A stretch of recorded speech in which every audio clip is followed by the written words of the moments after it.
Hello everyone and welcome to a new video from Your Overwatch. I'm Eddie the Chump and today we'll be talking about the pros and cons of implementing a hero pick ban draft phase to Overwatch, much like the systems currently in Dota and League of Legends. This has been hypothesized for the pro level of play by some analysts and offers some interesting options for competitive play. How does it work? So in the current system, each team has every hero available to them at any moment, making mirror comps quite common in some pro matches. The idea would be to give each team a pool of heroes that they can switch out to. Currently the size of the pool is up for debate, but most commonly people have suggested 9. So that means each 6-man team has 9 heroes to choose from during a match. That's obviously not enough for a full swap for every role, so the choice of where to have your alternate heroes would become a mini-game in and of itself. But there's something else that makes it interesting too. No hero can be picked twice overall, so if one team picks Reinhardt, that means the other team cannot. Now at first glance that might seem ridiculous, and that's because it goes against the current paradigm. But if you think about it, it would certainly increase the amount of varied strategy that would have to be employed by both teams if they couldn't always use the heroes that they wanted. Traditionally, these pick-ban drafting systems start with the ban phase first, and because of the 9 hero pool for each team being the absolute bare minimum roster required, there could only be 2 ban phases in total because Overwatch only has 23 heroes currently. And that's one thing we should talk about immediately. These systems work in other games because there's not only a much larger pool to choose from,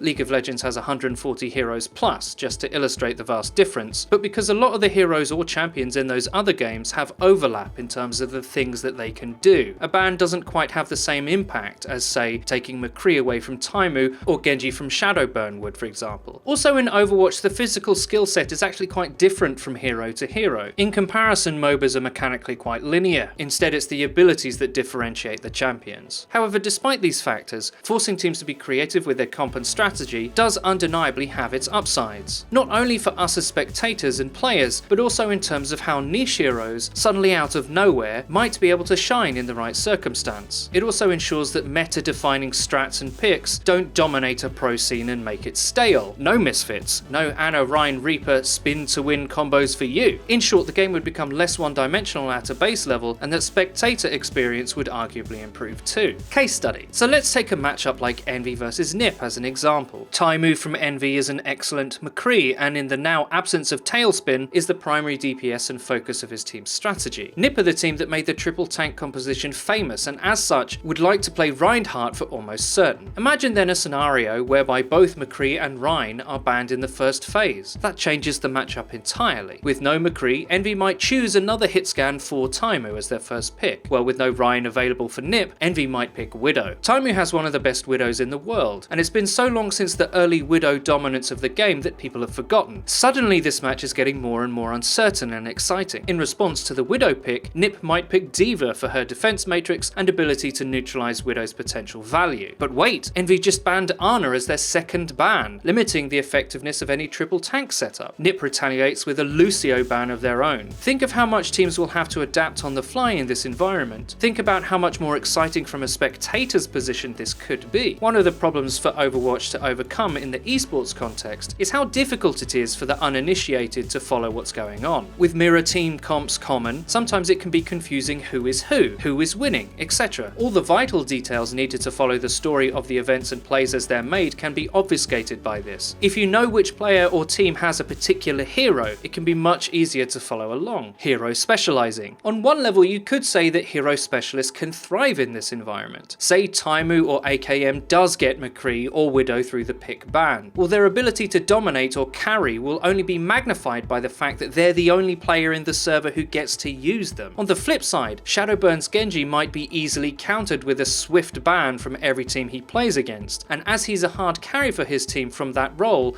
they might fare much worse overall. There's advantages and disadvantages present with this idea, and I'm certainly not saying this should be forced upon everyone tomorrow. I think a limited pool of 9 heroes per team would be close to impossible for solo queue environments, for example. Not in terms of its implementation, but its practical engagement with uncoordinated teams or trolls. But I do think that the rule set by which competitive mode and the pro scene operate could change and evolve over time. Remember, it's not that long ago that Blizzard said they didn't want single pick in the game. Imagine that reality for a moment now that Ana is in it. 3 Anas, 3 sets of Nano, no thank you. It's definitely not a certainty, and as it's quite particular to the pro scene, we were thinking not all of the community would have heard about it, so we wanted to share it with you. If you can think think of any systematic changes like this one that could improve the game, share it with us in the comments below. I hope you enjoyed the video. If you did, don't forget to leave a like. Also, please follow the Your Overwatch Twitter. It's where you can find updates about new videos and streams. I've been Eddie the Chump, and until next time,